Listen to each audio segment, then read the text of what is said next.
Hello students, कैसे हैं आप सभी। आपका मेरे यूट्यूब चैनल पर स्वागत है। मैं आपको अंसाल करा रहा हूं।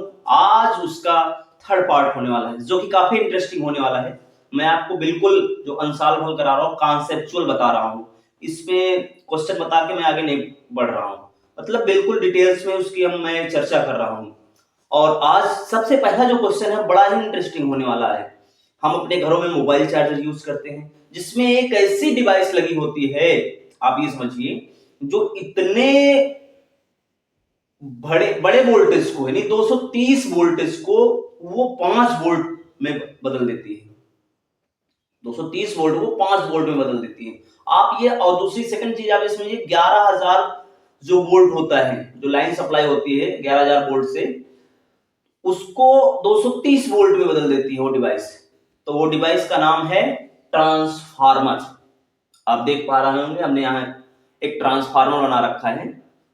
और ये क्वेश्चन नंबर 5 का है।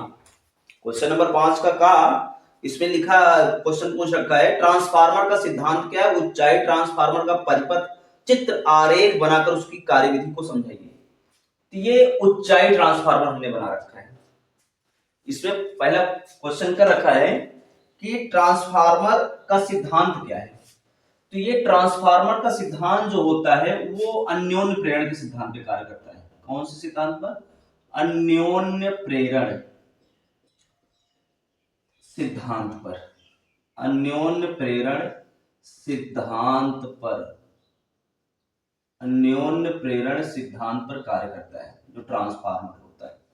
पहला पॉइंट आप ये समझिए, अन्योन्य प्रेरण सिद्धांत पे कार्य करता है। ठीक। और ये जो होता है केवल एसी प्रत्यावर्ती स्रोत के लिए, केवल प्रत्यावर्ती स्रोत के लिए, ध्यान रखिएगा, प्रत्यावर्ती स्रोत के लिए, केवल एसी के लिए वर्क करता है, डीसी के लिए, निर्दिष्ट धारा के लिए नहीं, प्रत्यावर्ती स्रोत के लिए केवल। ठीक, इस चीज को आप ध्यान रखेंगे। थर्ड, ये जो होता है वोल्टेज को, प्रत्यावर्ती वोल्टेज को ये बढ़ा सकता है और घटा सकता है। वोल्टेज को बढ़ा सकता है और घटा सकता है। ये वोल्टेज को बढ़ाया एवं घटाया जा सकता है। बढ़ाया एवं घटाया जा सकता है। ठीक है। ये ट्रांसफार्मर का जो वर्किंग है, इस प्रकार से उसकी वर्किंग है। कहने का मतलब अन्योन्य प्रेरण के सिद्धांत पे कार्य करता है। ट्रांसफार्मर आप कह सकते हैं एक ऐसी युक्ति है जो अन्योन्य प्रेरण के सिद्धांत पे कार्य करती है, जो केवल प्रत्यावर्ती स्रोत के लिए कार्य करती है, और ये वोल्टेज को बढ़ा सकती है और वोल्टेज को घटा भी सकती है। तो ये ट्रांसफार्मर होता है। ट्रांसफार्मर बेसिकली दो प्रकार का होता है। ट्रांसफार्मर जो होता है वो बेसिकली दो प्रकार का होता है। एक होता है उच्चाई ट्रांसफार्मर, उच्चाई जो हमने यहां बना रखा है, step up transformer, step up transformer, ये स्टेप अप ट्रांसफार्मर है। एक होता है सेकंड स्टेप डाउन यानी उच्चाई, और सेकंड है अपचाई ट्रांसफार्मर। मैं यहां लिख दे रहा हूं, ये फर्स्ट हो गया जो ये बना रखे, यही है उच्चाई ट्रांसफार्मर हमने बना रखा है। सेकंड कौन सा होता है? अपचाई, अपचाई ट्रांसफार्मर, ट्रांसफार्मर। ठीक। उच्चाई ट्रांसफार्मर क्या होता है? ये हाई वोल्टेज को लो वोल्टेज में कन्वर्ट करता है, जो उच्चाई ट्रांसफार्मर होता है। उच्चाई ट्रांसफार्मर जो होता है ये हाई वोल्टेज, लो वोल्टेज को हाई वोल्टेज में कन्वर्ट करता है। अपचाई step down, step down transformer, ये क्या काम करता है? ये जो होता है हाई वोल्टेज को लो वोल्टेज में कन्वर्ट करता है। इसमें क्या होता है, जो ये प्राथमिक कुंडली होती है, मैंने ऊंचाई ट्रांसफार्मर बना रखा है, इसकी ये प्राथमिक कुंडली है, ये द्वितीयक कुंडली है। प्राथमिक कुंडली में फेरों की संख्या कम होती है, द्वितीयक कुंडली में फेरों की संख्या अधिक होती है। हम इसी के बारे में पढ़ने वाले हैं, ऊंचाई ट्रांसफार्मर के बारे में। ठीक, इस चीज को आप ध्यान रखिएगा। तो ये ऊंचाई ट्रांसफार्मर में क्या होता है, सबसे पहली चीज ये क्या काम करता है ऊंचाई ट्रांसफार्मर, प्रत्यावर्ती वोल्टेज हाई वोल्टेज को लो वोल्टेज को ये हाई वोल्टेज में कन्वर्ट करता है। ऊंचाई ट्रांसफार्मर लो वोल्टेज को हाई वोल्टेज में कन्वर्ट करता है, पहला पॉइंट। और इसमें जो होता है द्वितीय यानी प्राथमिक कुंडली में जो होता है एनएस, एनएस का एनएस यानी सेकेंडरी, द्वितीय कुंडली में फेरों की संख्या जो होती है ग्रेटर देन होती है प्राइमरी, प्राथमिक कुंडली के फेरों की संख्या से ज्यादा होती है इसमें। और ये प्राथमिक कुंडली में जो होता है फेरों की संख्या कम होती है और मोटे तार का प्रयोग करते हैं। ऊंचाई ट्रांसफार्मर आप कह सकते हैं एक ऐसा ट्रांसफार्मर है जो लो वोल्टेज को हाई वोल्टेज में कन्वर्ट करता है और जिसकी प्राथमिक कुंडली में कम फेरों की संख्या कम एवं मोटे तार का प्रयोग होता है, जबकि द्वितीय कुंडली में फेरों की संख्या अधिक एवं पतले तार का प्रयोग किया जाता है। ये होता है ऊंचाई ट्रांसफार्मर। इसकी वर्किंग कार्यविधि, क्योंकि इसमें सेकंड पार्ट में कह रहा है कि ऊंचाई ट्रांसफार्मर का परिपथ चित्र बनाकर उसकी कार्यविधि को समझाइए, तो ये इसका फिगर हो गया, ठीक है। इसका चित्र हमने बना रखा है यहाँ पर, ये प्राथमिक कुंडली, यहाँ पर द्वितीय कुंडली, ये पटलित लौह क्रोड यहाँ पर है। और ये यहाँ पर जो लाइंस है ये लाइंस हैं कुंडली, इसमें जो फेरों की संख्या है कितनी क्वाइल्स है, फेरों की संख्या लपेटों की संख्या ये दिखा रहा है। यहाँ पर केवल 3 है, यहाँ पर देखिए 3 3 6 फेरों की संख्या। कहने का तात्पर्य है जो ऊंचाई ट्रांसफार्मर होता है उसमें प्राथमिक कुंडली फेरों की संख्या कम होती है और मोटे तार का, द्वितीय कुंडली में फेरों की संख्या अधिक होती है और पतले तार का प्रयोग करते हैं। और यहाँ पर जो प्रत्यावर्ती स्रोत होता है, प्रत्यावर्ती स्रोत होता है, केवल एसी के लिए प्रयोग करते हैं ट्रांसफार्मर। प्रत्यावर्ती स्रोत जो होता है उसको हम प्राथमिक कुंडली से जोड़ देते हैं। जोड़ने पर क्या होता है, प्राथमिक कुंडली से जब उसको हम जोड़ देते हैं, संबंधित कर देते हैं, तो प्राथमिक कुंडली में जो होता है फ्लक्स परिवर्तन होता है, प्राथमिक कुंडली में फ्लक्स परिवर्तन होता है। फ्लक्स परिवर्तन के कारण जो, क्योंकि द्वितीय कुंडली भी उसी पर्टिकुलर क्रोड पर जुड़ी हुई है, तो फ्लक्स परिवर्तन के कारण एक विद्युत वाहक बल उत्पन्न हो जाता है और उत्पन्न हो जाता है द्वितीय कुंडली में एक विद्युत वाहक बल उत्पन्न हो जाता है जो उसी आवृत्ति का होता है जितनी आवृत्ति का यहां हम सप्लाई दे रहे थे प्राथमिक कुंडली में, ठीक है। इसको आप ध्यान रखिएगा। तो ये ऊंचाई ट्रांसफार्मर हमने बना रखा है। एक बार मैं इसको आपको फिर से बता देता हूं। ट्रांसफार्मर एक ऐसी युक्ति है जो प्रत्यावर्ती वोल्टेज निम्न वोल्टेज को हाई वोल्टेज में एवं प्रत्यावर्ती उच्च वोल्टेज को निम्न वोल्टेज में बदलती है और यह अन्योन्य प्रेरण के सिद्धांत पर कार्य करती है। यह केवल प्रत्यावर्ती स्रोत के लिए कार्य करती है, दिष्ट स्रोत के लिए नहीं कार्य करती है।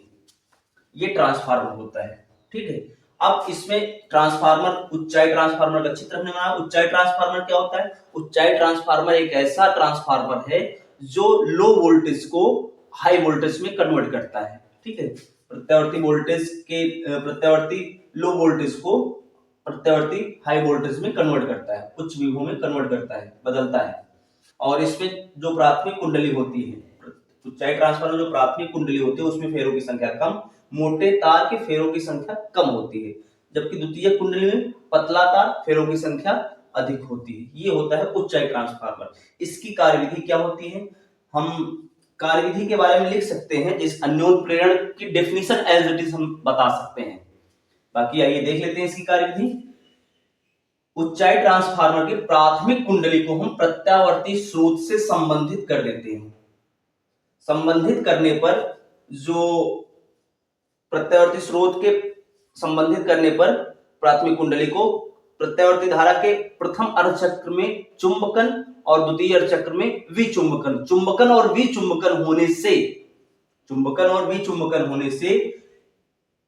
होने से फ्लक्स परिवर्तन होता है। फ्लक्स परिवर्तन होने से एक विद्युत वाहक बल उत्पन्न हो जाता है। क्योंकि द्वितीय कुंडली भी उसी लौह क्रोड से संबंधित है, इसलिए द्वितीय कुंडली में उसी आवृत्ति का विद्युत वाहक बल उत्पन्न हो जाता है। इस प्रकार क्या कहते हैं, ये ऊंचाई ट्रांसफार्मर कार्य करता है।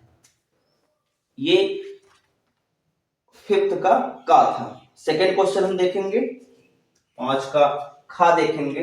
जो कि एक न्यूमेरिकल है। इसमें कहा जा रहा है समांतर प्लेट संधारित्र की धारिता पर क्या प्रभाव पड़ता है। आप सेकंड क्वेश्चन देखिएगा, समांतर प्लेट संधारित्र की धारिता पर क्या प्रभाव पड़ता है जब प्लेटों के बीच की दूरी को दोगुनी कर दिया जाए। सेकंड है प्लेटों का क्षेत्रफल आधा कर दिया जाए, और थर्ड है प्लेटों के बीच परावैद्युत माध्यम भर दिया जाए। तो ये क्वेश्चन हम करेंगे खा, फिफ्थ का खा। धारिता C बराबर होता है, सूत्र होता है, आप सूत्र सबसे पहले लिखेंगे। संधारित्र की धारिता C बराबर epsilon not A K upon D, ये होता है सूत्र। Epsilon not A K upon D, ये फार्मूला होता है संधारित्र की धारिता का। अब कह रहा है प्लेटों के बीच की दूरी दो गुनी कर दिया। इसमें फर्स्ट पार्ट है प्लेटों के बीच की दूरी को दो गुना कर दिया जाए, संधारित्र की धारिता ये होगी। अगर दो गुना कर देते हैं, ध्यान से देखिएगा, epsilon not A K upon 2D, ये C डैश मान लीजिए धारिता हो जाएगी, दूरी दो गुना कर दी गई। अब यहां पर आप देखेंगे C डैश इज इक्वल, ये क्या है, ये इतना है C, तो क्या हो जाएगा C अपॉन 2।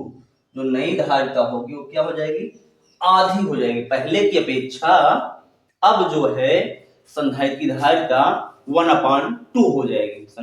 ठीक है, दोगुनी करने पर क्या हो जाएगी, धारिता आधी हो जाएगी संधारित्र की धारिता। सेकेंड पार्ट है, सेकेंड पार्ट कह रहा है प्लेटों के क्षेत्रफल को आधा कर दिया जाए। पहले क्षेत्रफल A था, अब जो है आधा कर दिया जाए।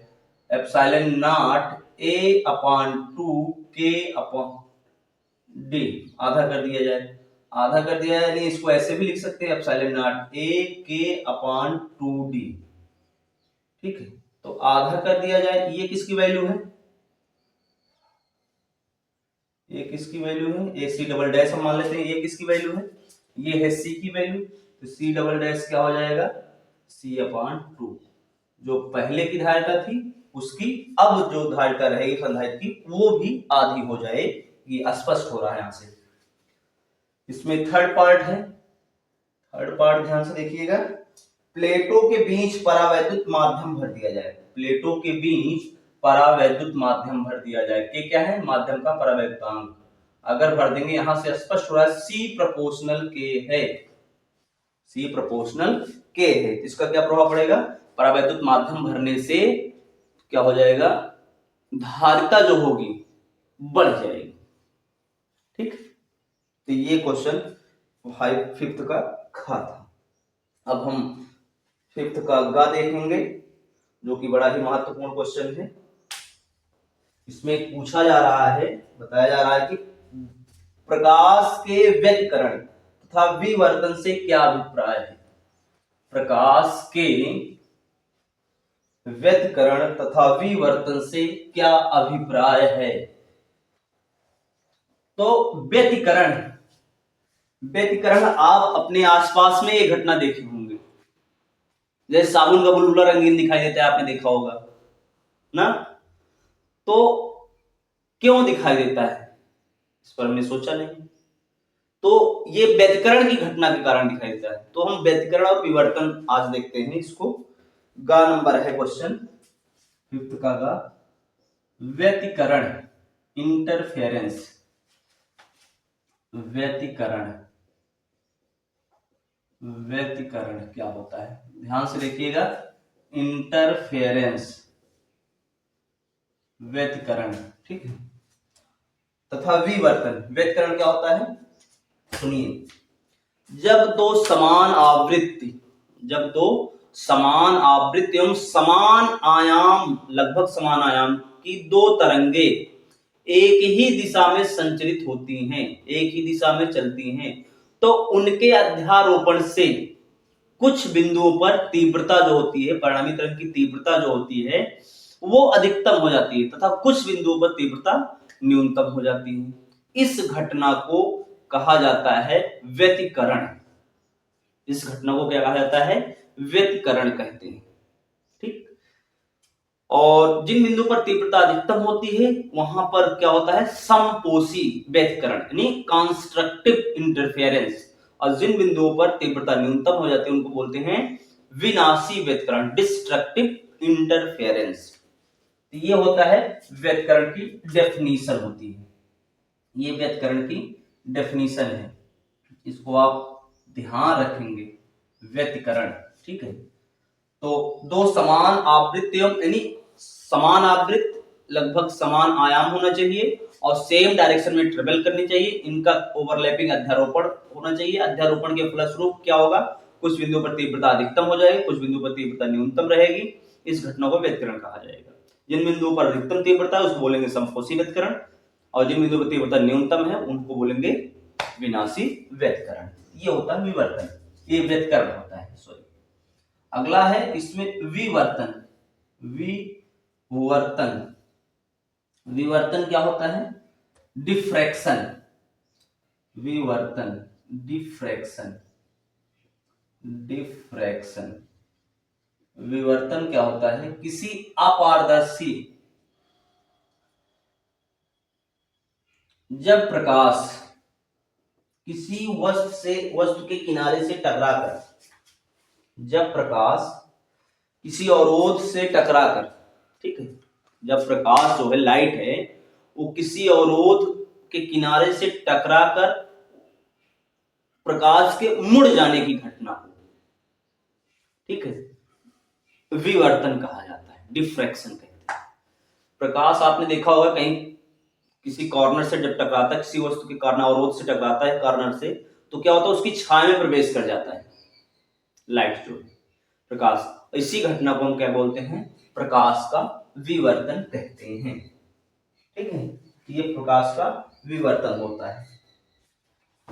ठीक है, इसको आप ध्यान रखना। नहीं, प्रकाश विवर्तन क्या होता है, एक जैसे अपवर्तन होता है मुड़ने की घटना, बट ये अपवर्तन जो होता है ये आप ये समझिए कि पारदर्शी माध्यम होता है, बट विवर्तन जो होता है अपारदर्शी माध्यम।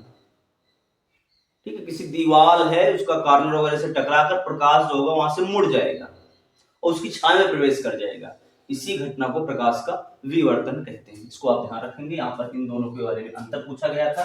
अब यहाँ पर व्यतिकरण की शर्तें, क्वेश्चन में अगला पार्ट इसी में है कि व्यतिकरण की शर्तें, ये इंपॉर्टेंट है, आप ध्यान रखिएगा। व्यतिकरण की शर्तें, कंडीशंस, ठीक है, शर्तें, इसे आप ध्यान रखेंगे। व्यतिकरण की शर्तें क्या है, सबसे पहली चीज आप ध्यान रखेंगे इसको, सबसे पहली चीज व्यतिकरण की शर्त क्या है, आवृत्ति समान होनी चाहिए, दोनों तरंग की आवृत्ति समान होनी चाहिए।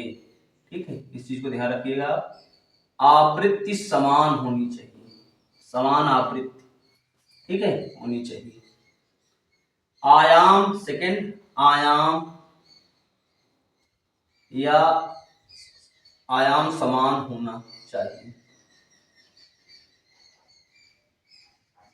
होना चाहिए, तरंगों के आयाम समान होने चाहिए, समान होना चाहिए। ठीक है, इसको आप ध्यान रखेंगे, समान होना चाहिए।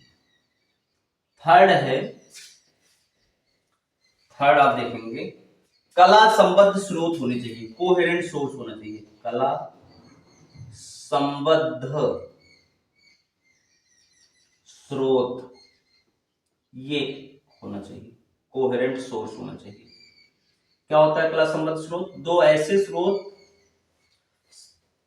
ऐसे स्रोत जिनमें समय के साथ कलांतर नियत रहे, दो ऐसे स्रोत, ठीक है, और जिनमें जो कलांतर है वो समय के साथ ना बदले, नियत रहे, तो ऐसे स्रोत को हम बोलते हैं कला संबद्ध स्रोत। ठीक, ये समान आवृत्ति, ठीक है, समान आयाम, कला संबद्ध स्रोत होने चाहिए, और नेक्स्ट इनका तरंग दैर्घ्य भी समान होना चाहिए। ठीक, तरंग दैर्घ्य, तरंग दैर्घ्य समान होना चाहिए,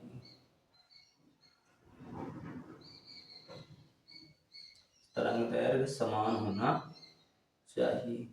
ठीक, फिफ्थ पॉइंट है, फिफ्थ पॉइंट है जो प्रकाश स्रोत हूं, जो प्रकाश स्रोत हूं बिल्कुल संकीर्ण होनी चाहिए, नारो होना चाहिए। ये दोनों प्रकाश स्रोत संकीर्ण होने चाहिए। प्रकाश स्रोत, इसको आप नोट कर लेंगे, प्रकाश स्रोत संकीर्ण होने चाहिए। प्रकाश स्रोत संकीर्ण होने चाहिए, ठीक है, इसे आप ध्यान रखेंगे, ठीक है। तो ये प्रकाश स्रोत कैसे होने चाहिए? संकीर्ण होने चाहिए। ये है कंडीशंस फॉर इंटरफेरेंस, ठीक है, नोट कर लेंगे आप इन्हें, और इसकी डेफिनेशन मैंने आपको बता दिया है ओरली। हमारा नेक्स्ट क्वेश्चन है व्हीट स्टोन सेतु। आप स्क्रीन पे देख पा रहे हैं कि व्हीट स्टोन सेतु की संतुलन अवस्था में उसकी भुजाओं के प्रतिरोधों में संबंध स्थापित कीजिए। तो गाइस इसको हम ध्यान से देखेंगे, ये बोर्ड के एग्जाम में कई कई बार पूछा गया प्रश्न है, तो इसको आप अटेंटिवली देखिएगा, ध्यान से सुनिए इसके बारे में। प्रोफेसर व्हीट स्टोन ने, इंग्लैंड के वैज्ञानिक प्रोफेसर व्हीट स्टोन ने सन 1843 ईस्वी में प्रतिरोधों की एक विशेष व्यवस्था का आविष्कार किया, एक विशेष व्यवस्था का आविष्कार किया, और जिसका नाम उन्होंने दिया व्हीट स्टोन सेतु। इसकी सहायता से अज्ञात प्रतिरोध ज्ञात किया जा सकता है, अज्ञात प्रतिरोध ज्ञात किया जा सकता है। यहां पर आप देख रहे हैं कि 4 प्रतिरोध P, Q, R, S ये चतुर्भुज की 4 भुजाओं द्वारा प्रदर्शित किए गए, श्रेणी क्रम में जोड़कर 4 भुजाओं द्वारा प्रदर्शित किए गए, और इनके एक विकर्ण के सिरों के बीच, एक विकर्ण के सिरों के बीच सेल तथा दूसरे विकर्ण के सिरों के बीच एक धारामापी लगाया गया, ठीक है, लगाया गया, और सेल द्वारा सेतु में यदि धारा प्रवाहित की जाए, धारामापी में कोई विक्षेप ना प्रदर्शित हो, धारामापी में कोई भी विक्षेप ना हो, यानी डिफ्लेक्शन 0 हो, तो उस केस में जो व्हीट स्टोन सेतु है इसको कहा जाता है संतुलित व्हीट स्टोन सेतु, यानी बैलेंस्ड व्हीट स्टोन ब्रिज, इसे आप बोलेंगे। यदि सेल द्वारा इसमें धारा प्रवाहित की जाए तो धारामापी में किसी भी प्रकार का कोई विक्षेप ना हो, तो उस कंडीशन में इसे कहेंगे बैलेंस्ड व्हीट स्टोन सेतु, बैलेंस्ड व्हीट स्टोन ब्रिज बोलेंगे। तो आइए गाइस इसका हम डेरिवेशन करते हैं, ध्यान से देखते हैं कि सबसे पहले इसमें आप क्या करेंगे कि एक बंद पाथ, किरचॉफ का नियम आप लगाएंगे, एक close path A B D A आप लिखेंगे, बंद पथ, बंद पथ ए बी डी ए में, ठीक है। यहां से धारा आई निकल रही है, ये I1 I2 में विभाजित हो गई, तो आप देखेंगे यहां पर I1 करंट इंटू P, इसमें कोई गैलोमीटर में विक्षेप 0 है, तो इसमें जाने वाली धारा का मान क्या होगा? 0 होगा।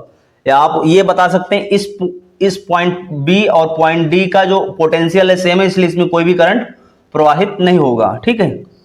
और यहां पर आप डी से ए जाएंगे, इसको आप लिखेंगे यहां पर ये माइनस, ये plus I2 into R is equal 0, इसको या लिख सकते हैं I1 P बराबर I2 R, इक्वेशन 1, बंद पथ। सेकेंड लूप हम देखेंगे बी सी डी बी में, बंद पथ, बंद पथ बी सी डी बी में, बी सी डी बी में, तो क्या हो जाएगा इसमें? ध्यान से देखेंगे आप, बी सी यानी I1 इंटू क्यू बराबर I2 इंटू सी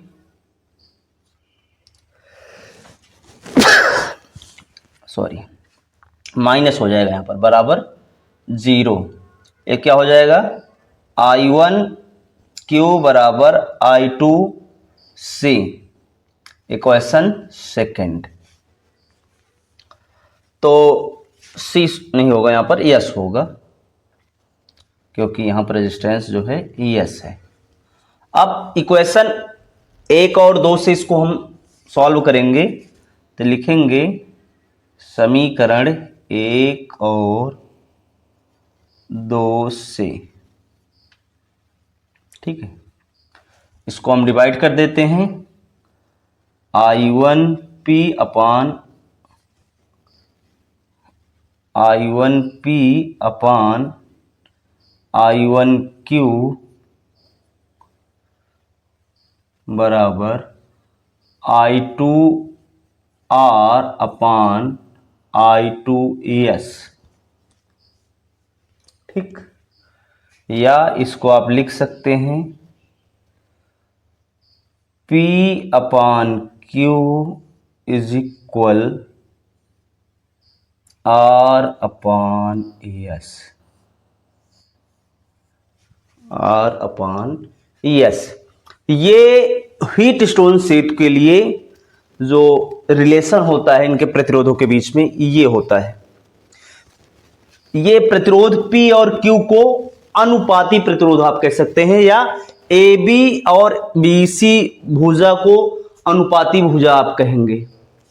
और ये AD भुजा जो इसको आप बोलेंगे ज्ञात भुजा, और जो DC या CD भुजा जो है इसको बोलेंगे अज्ञात भुजा, ठीक है। इसे आप ध्यान रखेंगे। और ये बैलेंस्ड संतुलित हीट स्टोन सेट यानी बैलेंस्ड हीट स्टोन ब्रिज के लिए ये कंडीशन होती है। उस केस में इसमें डिफ्लेक्शन एलोमीटर में 0 होता है और इसमें प्रवाहित होने वाली धारा 0 होती है। क्यों होती है? इस बिंदु बी और बिंदु डी पर पोटेंशियल जो होता है वो सेम होता है, जिसके कारण इसमें किसी भी प्रकार का कोई चार्ज यानी कोई वैद्युत धारा इसमें प्रवाहित नहीं होती है। ये संतुलित हीट स्टोन सेतु के लिए ये कंडीशन है। और इसकी सुग्राहिता अधिकतम कब होगी? संतुलित हीट स्टोन सेतु की सुग्राहिता अधिकतम तब होगी जब चारों प्रतिरोध एक ही कोट के होंगे, ठीक है। इनकी वैल्यू सबकी सेम होगी यानी एक ही कोट के होंगे, तो उस समय जो हीट स्टोन सेतु होगा ये अधिक सेंसिटिव होगा, अधिक सुग्राही होगा, ठीक है। तो आप इसे नोट कर लेंगे। हमारा नेक्स्ट क्वेश्चन हम देखेंगे, नोट कर लीजिए इसको। अगला अथवा में है, इसी में स्क्रीन पे आप देख पा रहे हैं कि एक ही धातु के, इसे इरेज में कर दे रहा हूं, एक ही धातु के 3 तारों की लंबाइयों का अनुपात 3:1, 3:2:1 तथा द्रव्यमानों का अनुपात 1:2:3 है। उन तारों के प्रतिरोधों का अनुपात ज्ञात कीजिए गाइस। तो ये बड़ा ही महत्वपूर्ण प्रश्न है, इसको आप बहुत ध्यानपूर्वक देखेंगे। ये प्रश्न कॉन्सेप्चुअल है थोड़ा और लॉन्ग भी है, इसको समझने का प्रयास करेंगे, ठीक है। तो एक ही धातु के, ध्यान दीजिएगा, ये सेम मेटल के बने हुए तार हैं। सेम मेटल जो तार है, वायर बना हुआ है, वो एक ही पदार्थ का है, ठीक है। इसको आप ध्यान रखेंगे। सेम मेटल, एक ही धातु के 3 तारों की लंबाइयों का अनुपात, लंबाइयों का अनुपात मतलब L1 is to L2 is to L3 3:2:1। द्रव्यमानों का अनुपात M1:M2:M3 1:2:3, ठीक, इतना दिया गया है। और इसमें निकालना क्या है? उन तारों के प्रतिरोधों का अनुपात निकालना है। तारों के प्रतिरोधों का अनुपात R1:R2:R3 इज क्वेश्चन मार्क, तो इसे ध्यान से आप समझिएगा, सेम मेटल के बने हुए हैं। तो अगर पदार्थ यानी जो वायर बना है सेम मेटल का है, तो इसके लिए जो रो होता है, स्पेसिफिक रेजिस्टेंस, विशिष्ट प्रतिरोध, वो सेम होता है। तो रो इज इक्वल होगा, रो रो रोने से क्या आती है, राल निकलती है, RA/L, ठीक है। रो इज इक्वल RA/L, ये होता है। तो आप इसको ऐसे भी लिख सकते हैं, R बराबर रोयल अपॉन A, ठीक है, R बराबर। अब यहां पर आप ध्यान से देखेंगे, R बराबर रोयल अपॉन A, और यहां पर एक चीज दिया गया है, द्रव्यमान, द्रव्यमान दिया गया है। तो द्रव्यमान क्या होता है, यहां पर ये विशिष्ट प्रतिरोध है रो, और एक चीज और है, ये सेम मेटल के बने हुए हैं, तो दो चीजें समान होंगी, एक विशिष्ट प्रतिरोध, तार का विशिष्ट प्रतिरोध, ठीक है, सेकंड घनत्व, इसका द्रव्यमान घनत्व, मास डेंसिटी घनत्व, ये दो चीजें जो होंगी वो सेम होंगी, इसको आप ध्यान रखेंगे, दो चीजें क्या होंगी, सेम होंगी। तो घनत्व बराबर हम देखते हैं, यहां पर हम घनत्व को D से रिप्रेजेंट कर रहे हैं, घनत्व इसको आप अभी लिखे रहेंगे, घनत्व D बराबर क्या होता है स्टूडेंट्स, घनत्व D बराबर होता है द्रव्यमान बटे आयतन, द्रव्यमान बटे आयतन, ठीक। इसको आप ऐसे भी लिख सकते हैं, यहां से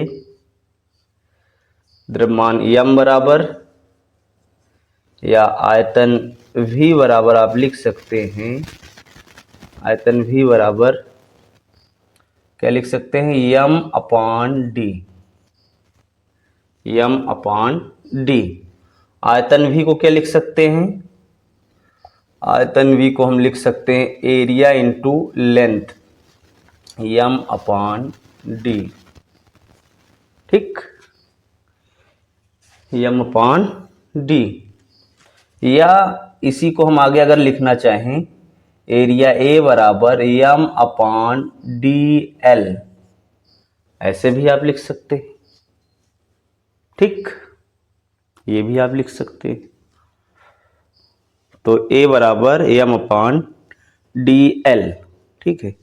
तो आइए आगे देखते हैं, इसको हम सॉल्व करते हैं। अब यहां इसको इक्वेशन 1 आप समझे रहिए, इसको इक्वेशन 2, तो A की वैल्यू इक्वेशन 2 से A की वैल्यू इक्वेशन 1 में रखेंगे, समीकरण 1 में रखेंगे, रोयल A की वैल्यू कितनी है, m/dl, dl ऊपर चला जाएगा, उलट जाएगा ये, तो royal upon m into dl, तो R बराबर रो dl² अपॉन m। हाँ, इस चीज को आप ध्यान रखिए कि जो विशिष्ट प्रतिरोध और घनत्व है ये नियत होंगे, यानी कांस्टेंट रहेंगे। तात्पर्य यह है कि R जो होगा वो प्रोपोर्शनल होगा L² अपॉन m की, ठीक, ये रिलेशन हो जाएगा, R इज इक्वल। अब हम यहां पर ज्ञात करेंगे आगे, ध्यान से देख लेते रहिएगा। अब R1 अगर मैं इसको लिखना चाहूं, R1 is to R2 अनुपाते R3, क्या होगा, L1² upon m1 अनुपाते L2² upon m2 अनुपाते L3² upon m3, ठीक। ये दोनों कांस्टेंट हैं, क्योंकि एक ही पदार्थ के लिए घनत्व और विशिष्ट प्रतिरोध समान होते हैं, इसको आप कांस्टेंट, इसलिए इसके डायरेक्टली प्रोपोर्शनल दिखा दिए हम। अब L1 इसको आगे हम सॉल्व करेंगे, यहाँ से R1 अनुपाते R2 अनुपाते R3, L1 कितना दिया गया है, L1 L2 L3 3 2 1 3 2 1, ठीक है, यानी 3 का स्क्वायर, M1 कितना है 1 अनुपाते L2 कितना दिया गया है 2 का स्क्वायर, M2 कितना दिया गया है 2 का स्क्वायर अनुपाते L3 कितना दिया गया 1, M3 कितना दिया गया है, M3 दिया गया 3, ठीक। ये 3 त्रिका 9 बटे 1 अनुपाते 4 स्क्वायर नहीं है यहाँ पर, बटे 2 अनुपाते 1 बटे 3, कितना हो जाएगा ये, इसको आप और सिंप्लीफाई कर सकते हैं, 2 दूना 4 यानी 9/1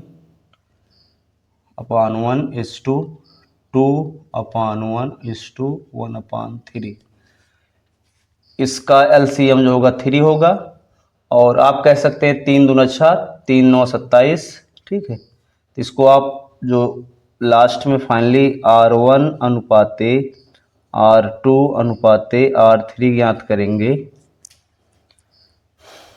इसको आप ऐसे भी लिख सकते हैं 3 9 27 3 दूना 6 3 3, तो जो प्रतिरोधों का अनुपात आएगा ये 27 अनुपाते 6 अनुपाते 1 होगा गाइस। इस चीज को आप ध्यान रखेंगे, R proportional L square upon M दिया गया है, तो R proportional L square upon M square को हम इस फॉर्म में लिख सकते हैं, प्रोपोर्शनल इसलिए इसको रेशियो के फॉर्म में ऐसे आप दिखा सकते हैं। फाइनली आपका ये आंसर होगा गाइस। हमारा नेक्स्ट क्वेश्चन है, दो परस्पर संपर्क में रखे लेंसों की संयुक्त फोकस दूरी ज्ञात करनी है, जो कि बोर्ड के एग्जाम में साथ साथ ये न्यूमेरिकल बेस्ड भी क्वेश्चन इस पर पूछे जाते हैं।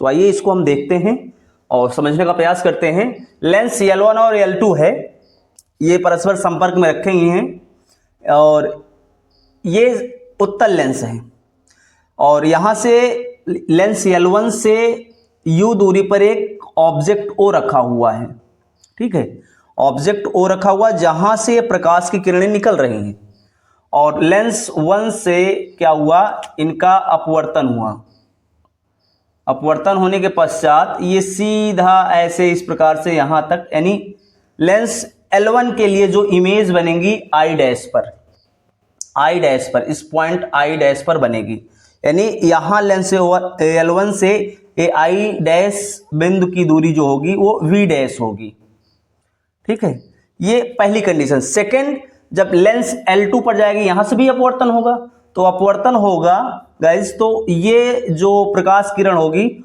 और बेंड हो जाएगी, बेंड होने के बाद क्या होगा कि ये यहां पर वास्तव में मिलेगी, बिंदु I पर प्रिंसिपल एक्सिस को मिलेगी, यानी फाइनल इमेज जो बनेगा ये बिंदु I पर बनेगा, ठीक है, बिंदु I पर इसका अंतिम इमेज बनेगा, अंतिम प्रतिबिंब बनेगा।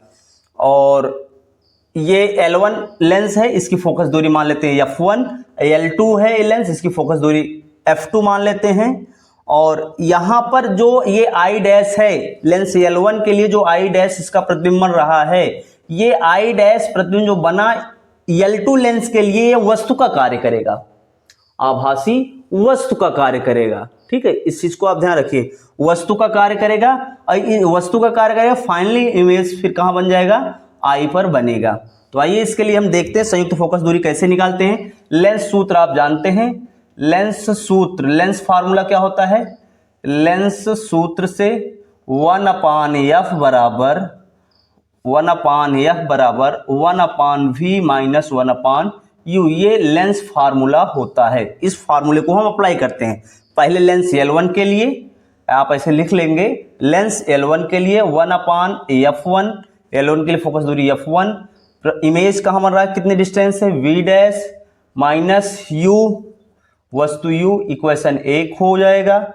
ऐसे फिर सेकंड लिखेंगे, लेंस L2 के लिए इसकी फोकस दूरी F2, 1/f2 अपान, और जो ये क्या है, लेंस से प्रतिबिंब की दूरी, लेंस से प्रतिबिंब की दूरी क्या हो जाएगी L2 के लिए, प्रतिबिंब की दूरी ये V है, माइनस वस्तु की दूरी क्या हो जाएगी L2 के लिए, वस्तु की दूरी ये वस्तु का कार्य कर रहा है बिंदु आई डैश, जहां इसका इमेज बन रहा है ये, तो वस्तु की दूरी क्या हो जाएगी, ये वी डैश हो जाएगी, इक्वेशन 2 हो जाएगा। अब 1 और 2 को हल करेंगे, समीकरण 1 और 2, इसको आप क्या करेंगे 1 + 2 कर लेंगे, इसको ऐड करेंगे तो 1/F1 + 1/F2 is equal 1/V dash minus 1/U plus 1/V minus 1/V dash. तो प्लस माइनस से कैंसिल आउट हो जाएगा, तो 1/V माइनस 1/U आ जाएगा, 1/F1 plus 1/F2, 1/F1 plus 1/F2।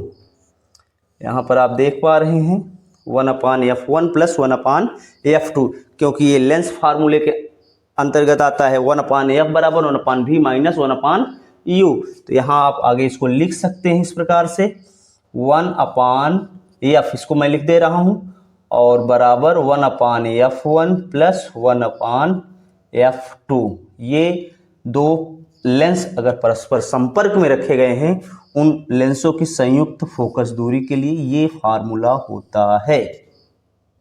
इसे आप बना लेंगे, नोट कर लेंगे। तो गाइज मिलते हैं नेक्स्ट वीडियो में, और प्रयास करेंगे कि नेक्स्ट वीडियो में हम सारा कवर कर ले। जो ये अनसॉल्व सीरीज हमारी चल रही है, जो पहला 346 JS चल रहा है, इसको हम कवर करने का पूरा प्रयास करेंगे कि अगले पार्ट में समाप्त हो जाए। तो गाइज आज के लिए इतना ही, धन्यवाद।